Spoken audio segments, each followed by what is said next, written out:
Well, hi everyone. It's what are we, Wednesday now? So it's been about 4 days since I got down here. Had a couple of issues, as you do, I suppose. Here's the heads anyway. The heads are all painted up. They're ready to go back on.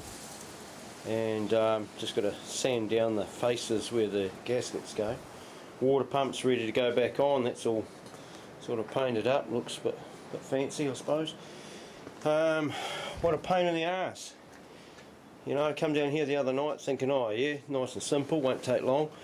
Went to put the harmonic balancer on, and on YouTube when I've watched people taking them off, no one's really made a big statement about how bloody much effort it takes to pull these things off. It's big. I'm pretty strong, I like to think, and of course when you're not too sure how hard things should be to come off, you really do sort of panic that you're going to snap bolts and everything. Managed to get it off, but and change the cam over.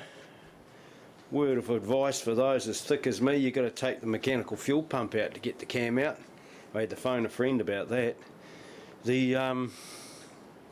Anyway, we started off trying to push it on, and then we got my little like I mentioned before, I'm a carpenter, so out came the E-swing hammer, and you can now call me the Triple H of harmonic balancers, because, and this is rather naughty, and there's going to be maybe the 3 people that watch this video, 2 of them are going to cringe, because that little beauty there is the new harmonic balancer tool. Yep, I know. I did gently tap it, but hopefully I haven't done any damage.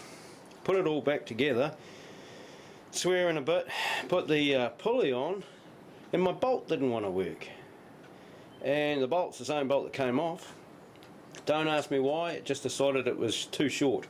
The balancer went on exactly in the same spot because I marked it before I took it off with a pen, and the pen mark lined up where it was supposed to be. So I have no ideas, and I'm not even going to try and debate it. It's one of those magic things that happens. So I bought a longer bolt, and I've packed it out with some washers, some builder's washers. They're 6mm, and a spring washer on there. And I'm wondering if it's the rings that are bedding in. Maybe I didn't put enough oil in the bores. I've put some more in there now, but you know, it's frighteningly tight to turn over by hand. For me anyway. I'm looking and I'm thinking, far out, I'm going to break, this bolt's going to come off, or it's going to snap in the end of the crankshaft. Probably other people would come up and they would just keep winding it up. But I got to 60 pounds, and that's what the chart says to torque it down to. It still didn't want to turn on 60 pounds, but if I put my hand on the pulley and gave it a helping hand, then it came right again, and then it'll turn over free as buggery, and you can do an entire revolution, so it's not like it's binding up on something. So I think that's just engine building, and it's just something I've got to put up with. So the next step here, I haven't put the sump on yet. I'm about to do that. Oil pump and sump. I've got to remember the oil pump. I'm told I wouldn't be the first person to forget to put one of those on. So oil pump, sump, then I'm going to come up top here, try and get these heads on tonight as well. So yeah, all in all, bit nerve-wracking on the on doing these bolts.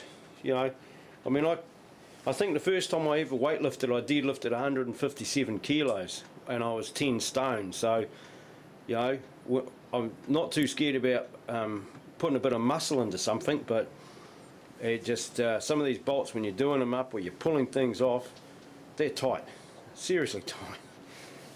Or I'm just a fag. Either way, I'll give you an update in a wee while.